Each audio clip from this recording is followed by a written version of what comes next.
really wish I wasn't so polite, because I would really just like to just say all those actual things. You're not always polite. Beth, learn. Rude. Okay. Welcome to Fit to Be Radio. Slip on your minimal sneakers, notch your headphones into your ears, tuck your smartphone into your pocket, and take us along for a walk while we talk. Or just grab a cup of your favorite drink and get on the floor and stretch a bit while we bring you all things fitness, core, and diastases recti related.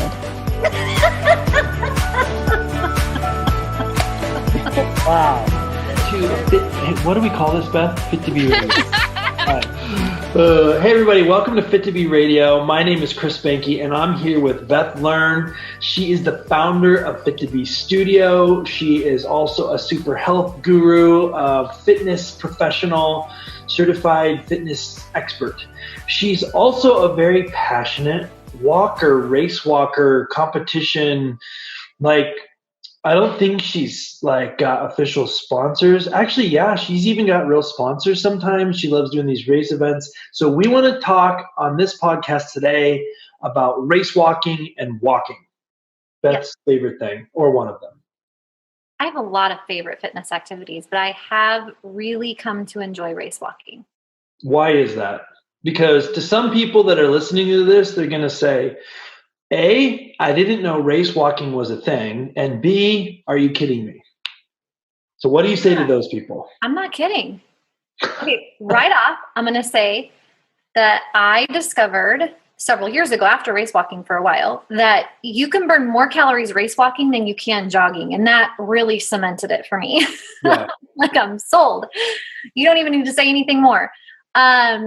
I started doing the Portland to Coast relay race about 12 years ago, and I've completed it 10 times with a really great team that has become competitive because we started placing. And that was really exciting because once you start placing, then you get more goodies and you get more attention, and that's always fun. And our business, Fit to Be, has sponsored my team, and our team has also grabbed other people to sponsor us, which is really cool, because then that helps pay for things like shirts and vans and shoes and snacks and gas and all that. And Chris and I, we've done a team ourselves. We did the Fit to Be race walking team for the Cascade Lakes relay that's in Central Oregon. Yep. So we did an 8-person team, and that was a long, hot, sticky, adventurous race. Yes. So I enjoy relay racing. I love the length of the miles. I love the rotation of the teammates. I love even though it's stinky, I love the van with the people for at least 24 hours and just the conversations that happen. I love that walking doesn't strain my body. It is something I can do all year long. It's not super high impact. It just feels good. Yeah. And it is great for my body. It's good for you. Like all the benefits of running without running. And as we already discussed in an episode, I'm just really not a runner. Yeah. You're really not a runner, and it comes out when you start talking about walking. It's good because walking is really good for you. And walking is something that almost everyone can do and probably should do. Yep. So you've talked about walking, race walking, and relays a whole bunch in the first 1 minute here. So let's break some of this down a little bit. So there is walking, and then there's race walking, and then I actually want to talk first about these relays because you mentioned those a whole bunch.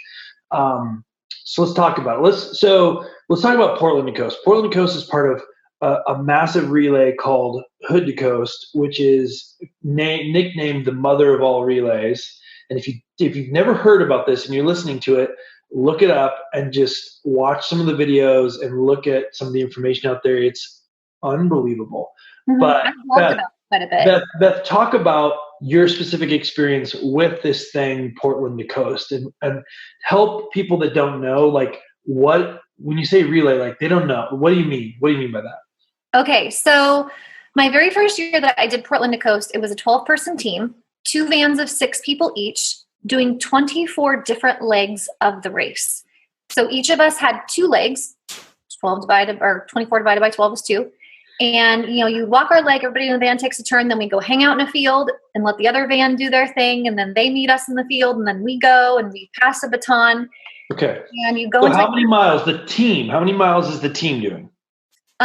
So the mileage is right around 130 total miles. The team together is going 130 miles with 2 vans, and there's a baton. Yep. And literally one person's walking, and they're out there booking it. They got the baton, and the van is like sometimes following right behind at a walk speed, sometimes going ahead, sometimes going behind, right? Crazy. Yes. For 130 miles, all through the middle of the night. Yes. You don't sleep. No. Or maybe you try, but it doesn't happen. It doesn't work. Yeah. And each person is doing 2 times with the baton, 2 legs. And how long is that? Well, it depends on which legs you have. Like some of the legs are as short as 3-ish miles. Other legs are 7.8 miles. So the last several years, my competitive team has been an 8-person team, which means that we all have 3 legs. And this last year, my legs totaled just under 20 miles. So I had 3 different legs, and one of them was like, I can't math right now, but it was like just under 4 miles. And then another one was over 8, and another one was almost 8. Right. So so you're doing some of these in the day, some of these in the night, some of these literally like 2 in the morning in the middle of nowhere on a gravel road by yourself with headlights shining on you. Yes, they have us wear all kinds of reflective gear. You can be disqualified if you don't have the exact right things on you, blinking at all times at night. I mean, you look like a Christmas tree out there walking, which is good. And, a lot of us also carry whistles, and weapons are not permitted, sadly, because sometimes you feel like you might need them. And, usually your van is not very far off, and there's other teams going by you, and everybody's always watching out for people. So it is very, very safe. There's been some incidences. There was somebody throwing nails in the road, giving some of the vans flat tires last year. That was not fun. So let me recap. You're walking like 20 miles or so for this particular relay. Up hills, down hills, gravel, middle of the night, middle of the day, middle of nowhere, with tons of people, in a crowd, away from everyone, in a city, in the nature. Why would you do this? Because it is weirdly fun. And you're with people, like I have this awesome team of women. We usually have maybe 1 new person join us each year, and it's a great time. And we catch up with each other. We discuss things. We encourage, we ring cowbell. I have a set of fake teeth. So if I'm driving the van, I'll put the fake teeth in and lean out the window and say, "Hey, baby," to other walkers going by. We have whoopee cushions. It's just, you just have a great time.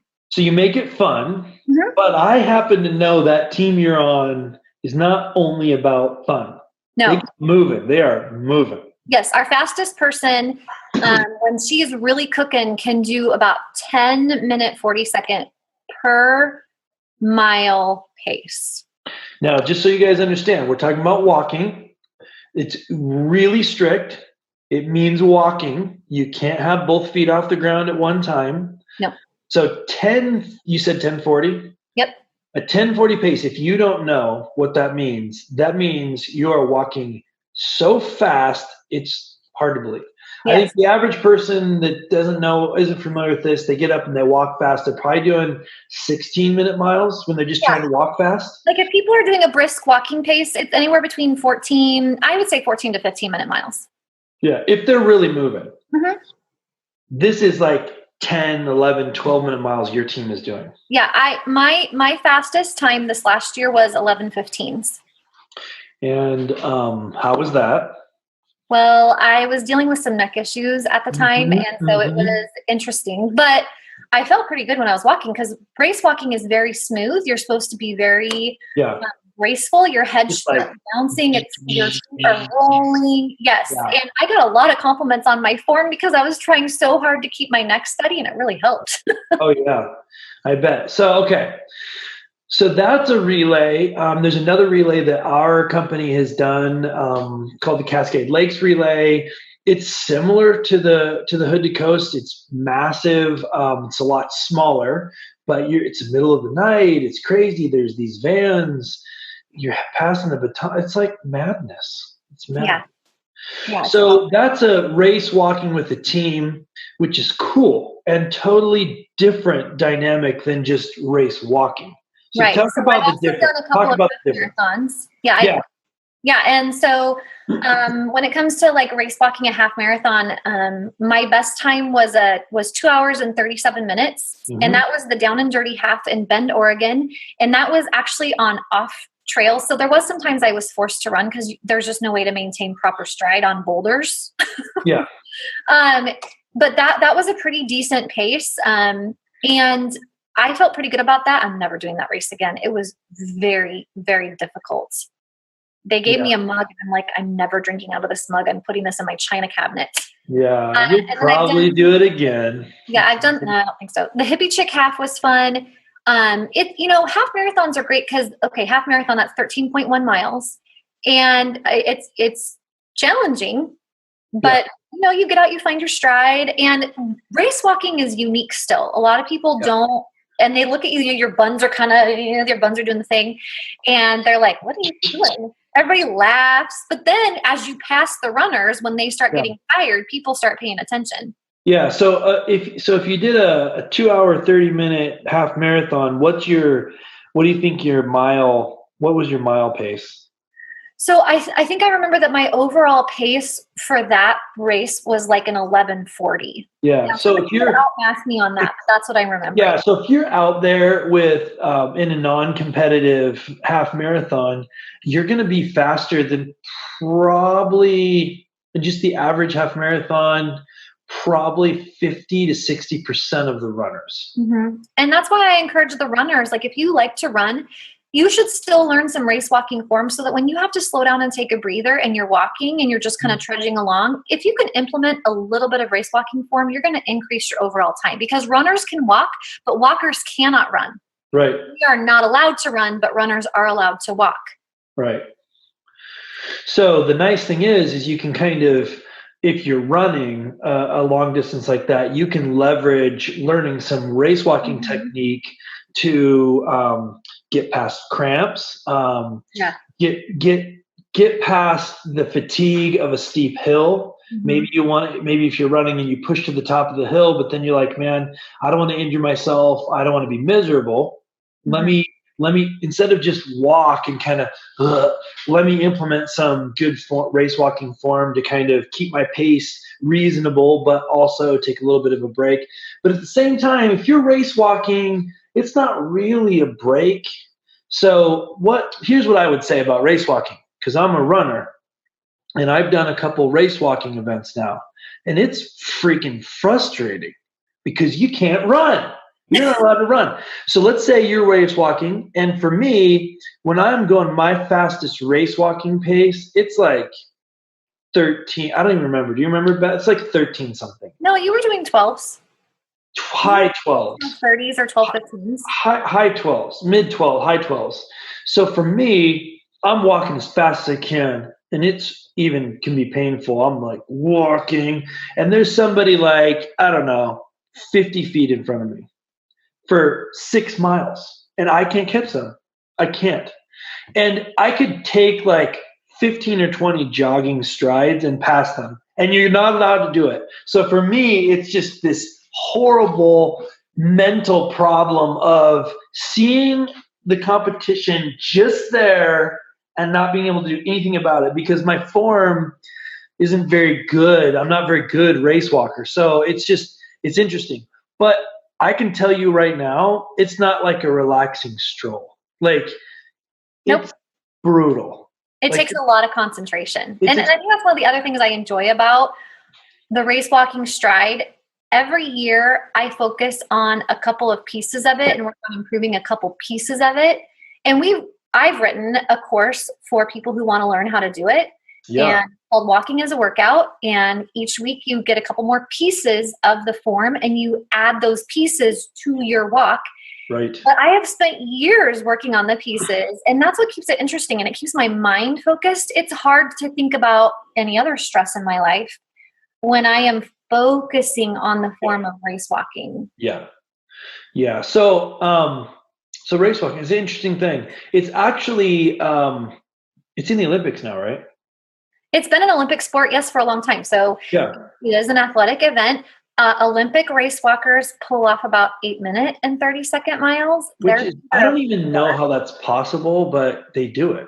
They're like, it's like their joints become disconnected and they're just like, it's crazy. So let's just talk about walking. So there's race walking, and I would just encourage you, even though I'm a runner, I would encourage you should check out the course that we have. You can find out more about it at fit2b.com, FIT, the number 2, the letter B.com. Check it out. There's also tons of information Beth's written just about walking. It's totally free on that website. Check that stuff out. And the reason I would say that, even if you're a runner or even if you're not a runner or a walker, is it really can benefit you to understand some of the basics when you're in the middle of a run. It also can help you if you want to get fit, you want to get in shape, and running bothers you, or you don't like it, but you want something more serious than just going for a walk. Right. It can be very, very valuable. But let's just talk about walking, Beth. So walking is like the magical fitness in some ways. Yes. Because almost anyone can do it, right? Like, not everyone. There's some people with some problems, some health issues or disabilities. But for the most part, people can get out there and walk. Yeah. I like how you said that. There's people with problems. I mean, not everyone can. And it's good to be respectful of that. But most people that don't can. Yes. I have learned, just in terms of regular walking and being a core and pelvic floor fitness specialist, how powerful walking is. Just a regular walking, long arms, swinging your arms, long strides, eyes on the horizon for a chill stroll is amazingly beneficial for your belly muscles and your pelvic floor diaphragm. That final frontier in your bum, those last set of muscles that hold everything up and in, that set of muscles is naturally stretched and strengthened when you're walking. So the action of striding and the way the pelvis moves and the way your femurs move, it just works and flexes and nourishes and pulls and presses all the places. And it's amazing. So you're saying, so walking, a lot of times people think, okay, I'm using my feet, I'm using my legs, maybe my shoulders, that's it. No. Yeah, no, they're using so much more. And in fact, when I've done belly checks in the community, I do a lot of presentations and talk to groups. And one of the groups I checked was in this rural community where the women had lots of babies. And I went into this community expecting, in my own bias, to find wider diastases gaps and hear about more pelvic floor trouble. And I, in fact, had the opposite experience. I'm feeling their bellies, and this woman who had 10 children, nothing. She had the regular space between two knuckles that we talk about. That is not diastases. That's a regular little dip in your belly muscles where the two sides come together. And I looked at her and I was like, you're really in good shape. What do you do? And she said, I just walk. I just always walk. As soon as I just take them for walks. I take my kids we go for walks every day. So cool. Nice. And then I was like, okay. And all the rest of you guys, what do you guys do mostly? And they're like, we walk. And I'm all, they don't live near a gym. They're not doing the crunches. They don't have good internet. So they're not doing all these internet-based stuff. Now, Fit2B, we provide Tummy Safe Fitness so that people who are on the internet and don't have a gym and don't live where they can walk very well and it rains all the time, they can work out at home without making their gaps worse. But these ladies are just walking. And there was not a single diastases in this group. Now, that's purely anecdotal, I know. Yeah. Yeah. So let's just touch on that real quick, because not everybody listening might know. Real quick, let's talk about diastases. If you're not sure what it is, you need to check out our website. We also have another podcast on it. But Beth, can you touch on it real quick in these belly checks? Like, what are you talking about? Okay. So diastases is a wider than normal separation in the space that is connecting the connective tissue that holds the two sides of your abdominal wall together. So it's supposed to stretch and have some give to it for things like sneezes and coughing and having babies. But sometimes it gets so stretched out and held stretched out for far too long that it's like old rubber bands and it doesn't come together. And when it gets really thin, it can herniate and get holes in it. Right. So when I do belly checks in the community, I give lectures and talk to women about this stuff. What I'm feeling for is how wide, how long from top to bottom, and what the connective tissue feels like, if it's thick or if it's really thinned out. And then I'm referring them out for physical therapy and like that. So basically, this is a serious problem that a lot of people don't realize they have. You should, whether you think you have it or not, you should go do some research on it. But the thing that ties into this podcast is walking is good for that. Walking is very good for that. And it's possible to walk with, even stroll with not very good form. We can kind of slump along. We can lean into our strollers. We can push the cart funny. So we're talking about long, lean, and lifted, as my colleague Kelly at the Tummy would say. Strong, empowered, elongated torso, strongly swinging arms. Yeah. That kind of walking is what we're talking about. Yeah.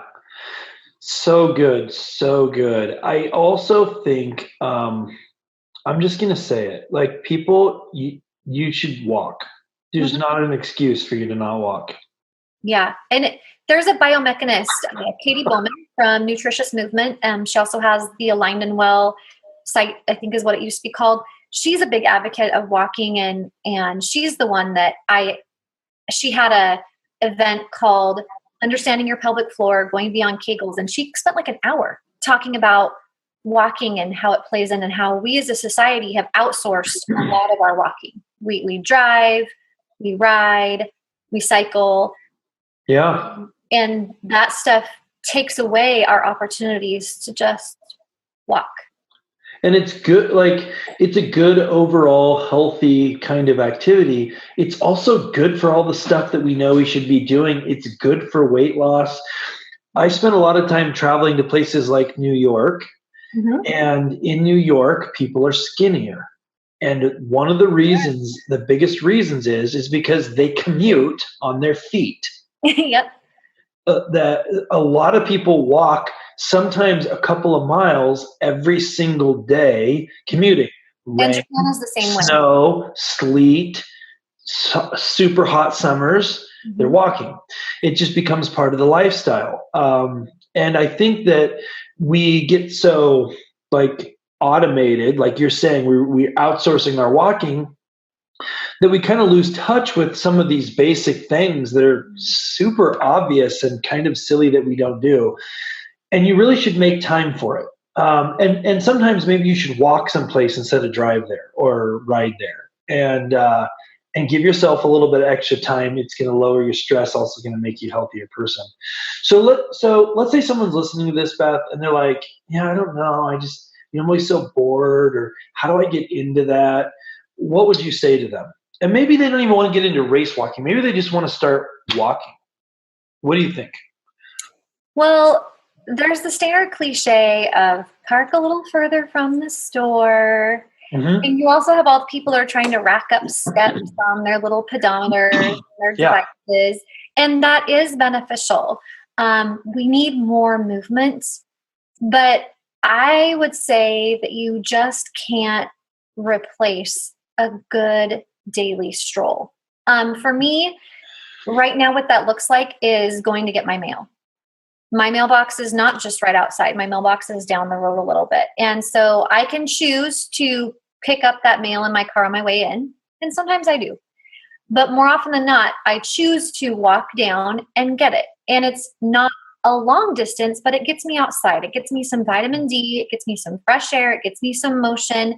That motion usually propels other motion. I end up doing a little bit more after that. Sometimes I'll do an extra lap out and back. Yeah. And that matters. And, the weather doesn't always cooperate, but working a walk into your day as much as you can, short or long. Don't be a dictator with yourself about distance. Yeah. Just go. Just go and do it. Just go and do it, and you'll benefit from it. So it's interesting. So we talk about race walking, we talk about relays, we talk about just regular walking. What else should people be thinking about when they're just getting up off the couch and starting to move? What should they be thinking about? Is it can they injure themselves walking? Like, they need to pay attention to things? What do you think? What's your advice? I think that there definitely is a potential for injury with walking, but it's not going to come from where people might think. I think people need to be looking at their shoes, and they need to look at their feet.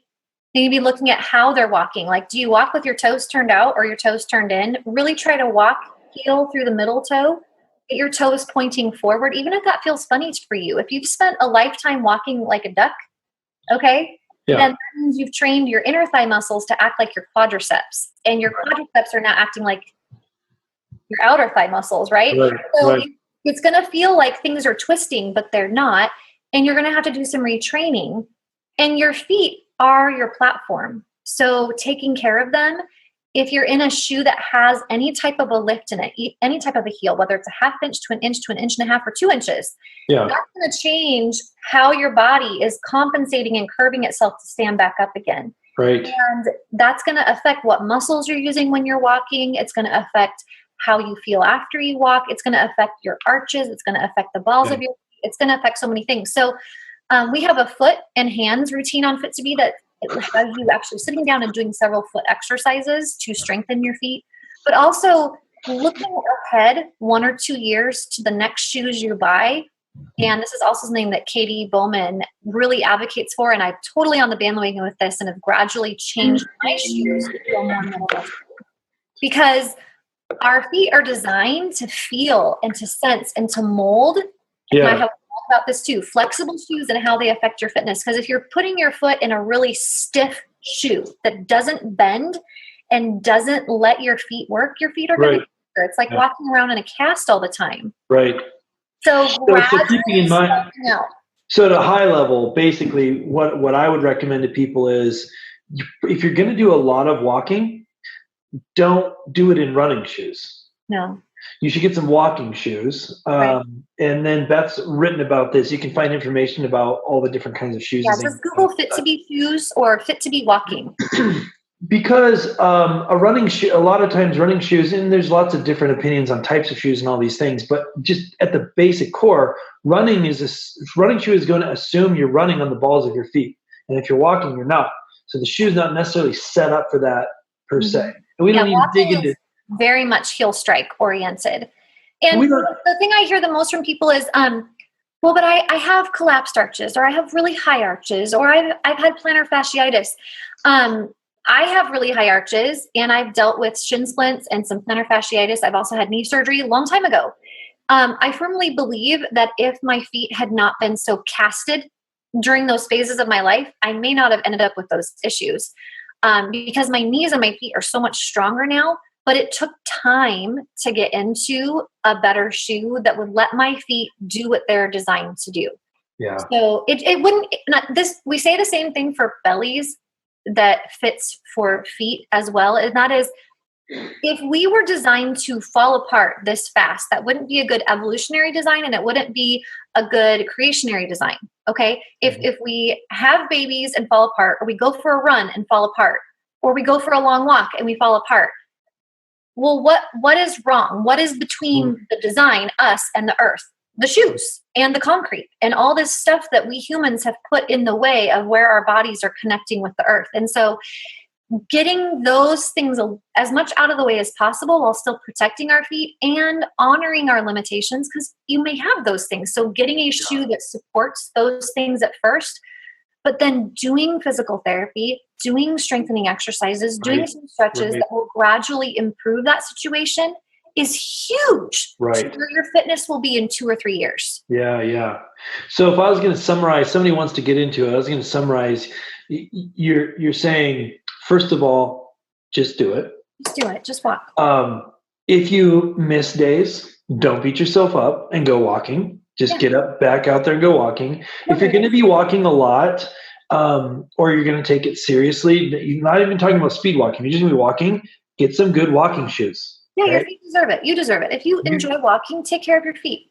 Do it. It's important. No, I wouldn't recommend going and spending $150 on walking shoes when you haven't gone for a walk yet.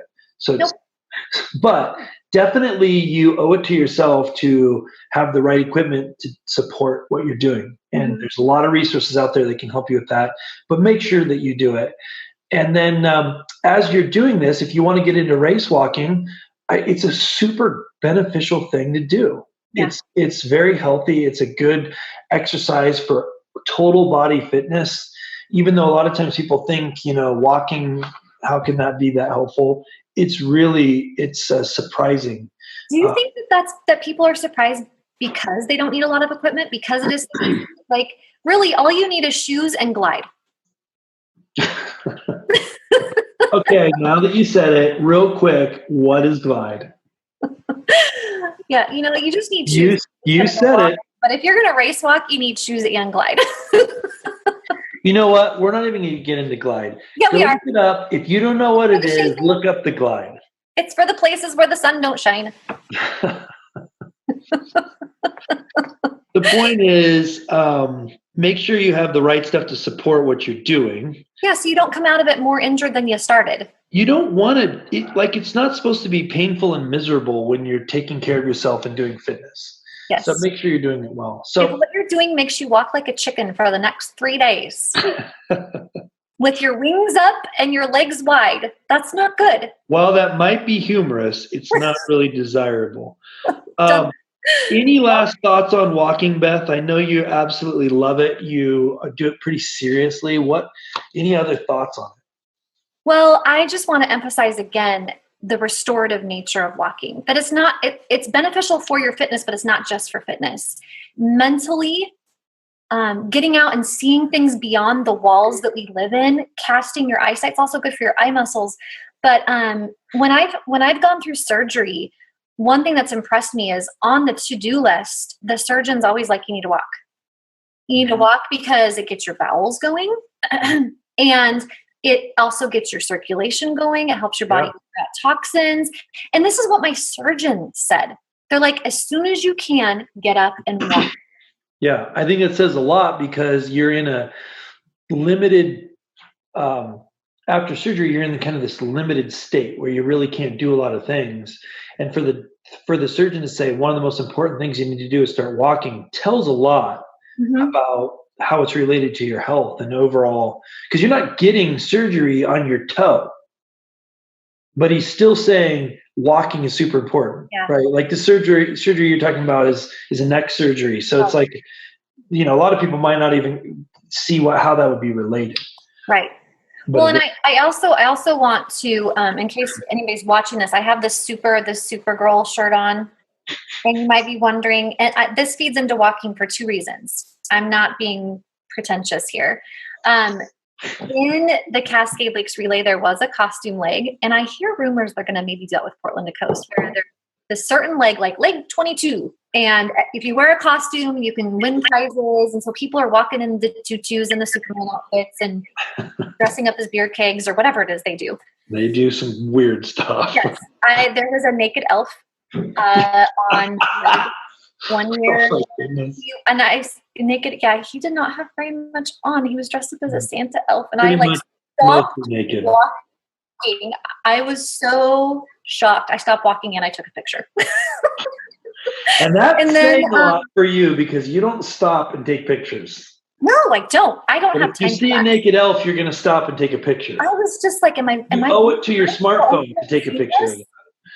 I wasn't sure if I was imagining things because, you get really hot and dehydrated sometimes. Anyways, then the other thing is, we're actually doing this podcast.